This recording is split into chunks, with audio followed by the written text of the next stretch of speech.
Now, Watson, do you always stroll around with a hammer?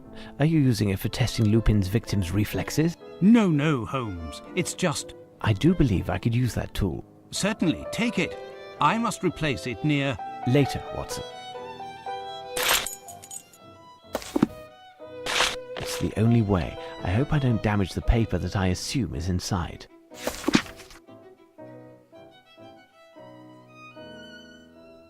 Find an Egyptian stela.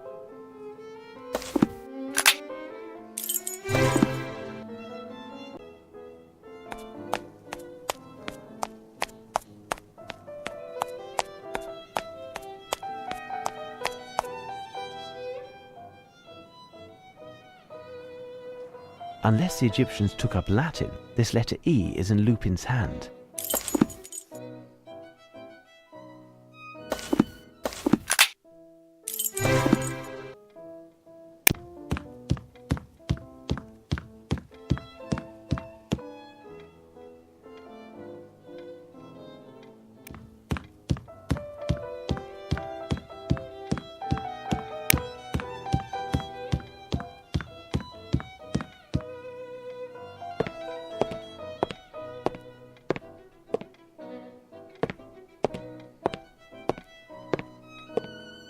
This sheet is slightly older than these books.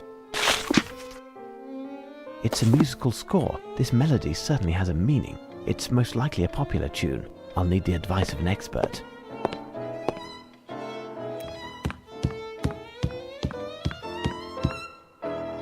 If I could bother you again... Absolutely. Apparently you're a true music aficionado. Can you enlighten me on this score? Not in the least, my dear sir. Even if I am unbeatable when it comes to the lyrics to both traditional and popular songs, I do not know how to read music, and I couldn't tell Mozart from a pudding recipe if it was being sung. I'll have to find a way to play the tune.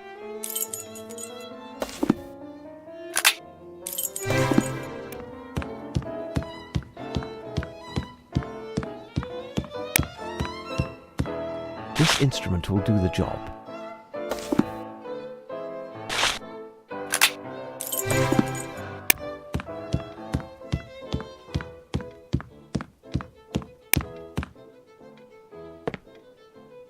Now listen well.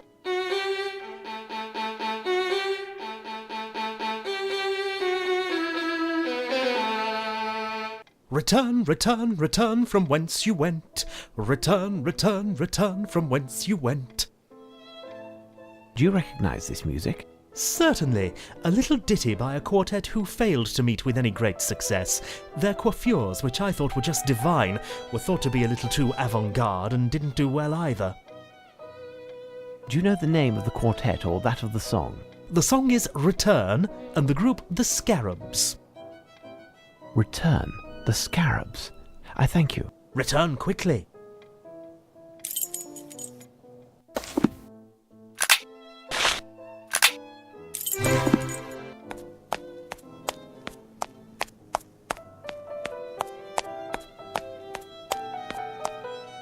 There's a piece of stucco, darkened with shoe polish, with a message inside.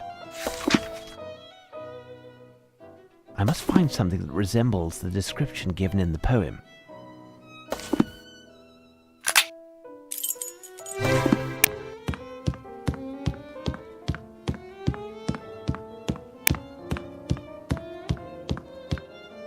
I must count the number of turns executed by each of the planets and make the calculation based on Lupin's poem. Such an imagination.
Here's what I've been looking for.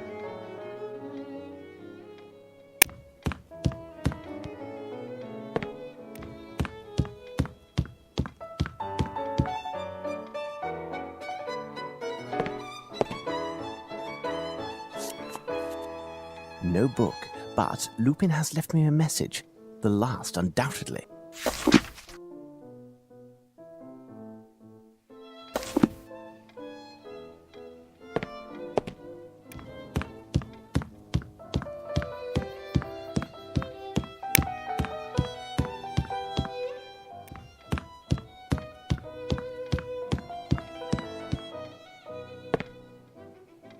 Pardon me, but I wanted to ask you a question that is somewhat delicate. Anything you'd like, pet. I want to know who is the person who means the most to you. It's you, my one and only you. Listen well, I'm working on the case at hand. If you do not cooperate immediately, I will advise your superiors in the most detrimental terms possible of your antagonism. Is that clear? Well, well, well. What do you want, anyway? I've done all I could to help you. What does the question mean, anyway? I've been told that you keep a portrait of someone who is very important to you. Oh, that. It made the workmen laugh when I showed it to them. But you know, she means a lot to them, too. How is that possible? They know her also? What a question. Of course they do. And you too, for that matter. She must certainly be one of the people who means most to you, isn't she? How would I know? You're English like me. And isn't every Englishman happy and proud when he sees that noble face? Why, it's Queen Victoria.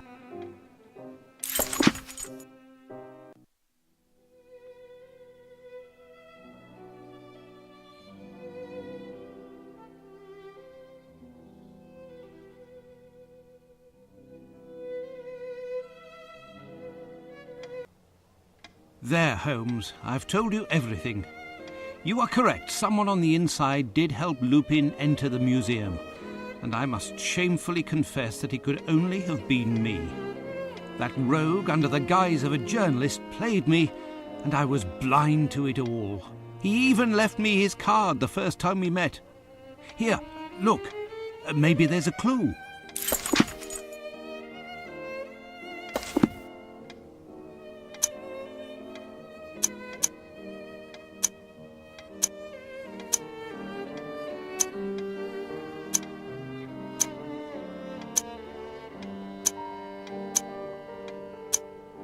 It's a shame that you didn't show me this card earlier, my dear Watson.